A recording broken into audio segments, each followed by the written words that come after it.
আসসালামু আলাইকুম, কেমন আছেন সবাই? আশা করছি সবাই ভালো আছেন। আলহামদুলিল্লাহ আমিও আল্লাহর রহমতে খুবই ভালো আছি। তো আজকেও চলে আসলাম নতুন আরেকটি রেসিপি নিয়ে। আমার এই রেসিপিটি যদি ভালো লেগে থাকে লাইক কমেন্ট শেয়ার করতে ভুলবেন না। আর যদি একটু বেশি ভালো লেগে থাকে তাহলে চ্যানেলটিকে সাবস্ক্রাইব করে দেবেন। তো আজকে আমি রান্না করব ডিমের কারি। তো ডিমের কারি রান্না করার জন্য আমি একটি ফ্রাই প্যানের ভেতরে তেল দিয়ে দিয়েছি, তার ভিতরে সামান্য পরিমাণ লবণ দিয়ে দিলাম।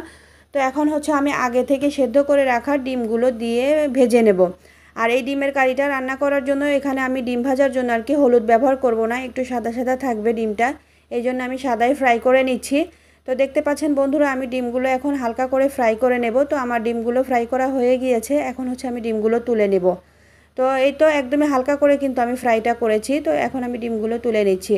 তো এই একই ফ্রাই প্যানের ভেতরে আমি আবার এই একই রান্নাটাই শুরু করব। তো যার জন্য আমি পেঁয়াজ কুচি দিয়ে দিলাম। অল্প পরিমাণে আমি এখানে পেঁয়াজ কুচি ব্যবহার করেছি, আমি যেহেতু এখানে বাটা পেঁয়াজ ব্যবহার করব।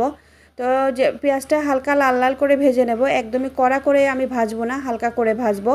তো আমার ভাজাটা দেখতেই পাচ্ছেন কেমন হয়েছে, হালকা বাদামি কালার হয়েছে। তো এখন এর ভেতরে আমি পেঁয়াজ বাটা ব্যবহার করব। এখানে আমি 1 কাপ পরিমাণ পেঁয়াজ বাটা ব্যবহার করছি। তো পেঁয়াজ বাটাটা দিয়ে একটু ভালোভাবে নাড়াচাড়া করে নেব পেঁয়াজের পানিটা শুকানো পর্যন্ত। তো দেখতেই পাচ্ছেন পেঁয়াজের পানিটা শুকিয়ে গেছে। তো এখন আমি এর ভেতরে 1 কাপ পরিমাণ টমেটো বাটা ব্যবহার করছি, টমেটো পেস্ট আর কি। তো এই টমেটো পেস্টটা দিয়ে আবার বেশ কিছুক্ষণ নাড়াচাড়া করে নেব টমেটোর পানিটা শুকিয়ে আসা পর্যন্ত। তো দেখতেই পাচ্ছেন আমার টমেটোর পানিটা কিন্তু অলরেডি শুকিয়ে গেছে।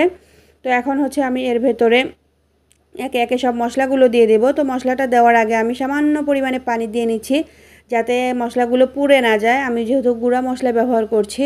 তো এখানে আমি হলুদের গুঁড়া দিয়ে দিলাম পরিমাণ মতো, মরিচের গুঁড়া, ধনিয়ার গুঁড়া আর লবণ দিয়ে বেশ কিছুক্ষণ আমি কষিয়ে নেব। আর আদা রসুনটা কিন্তু আমি এখনও দেইনি, আরও পরে আমি আদা রসুনটা দিয়ে দেবো, আদা রসুন বাটা আর কি।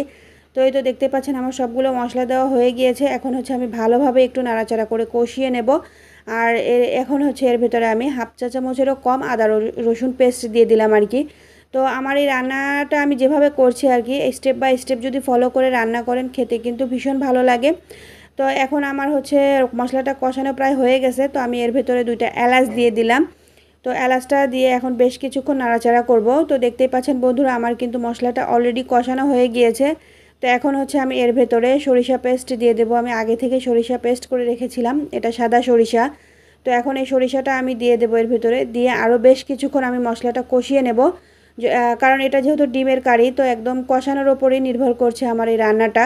যত ভালো করে মশলাটা কষানো হবে তত মানে খেতে মজা হবে আর কি।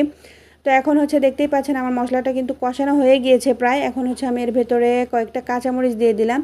কাঁচামরিচ দেওয়ার পরে আরও বেশ কিছুক্ষণ আমি নাড়াচাড়া করে ভালোভাবে কষিয়ে নেব। তো আমার কষানোটা কিন্তু অলরেডি প্রায় হয়ে গিয়েছে। এখন আমি ডিমগুলো দিয়ে দেব। তো বন্ধুরা দেখতেই পাচ্ছেন আমি কিভাবে মশলাটা ভালোভাবে কষিয়ে নিচ্ছি।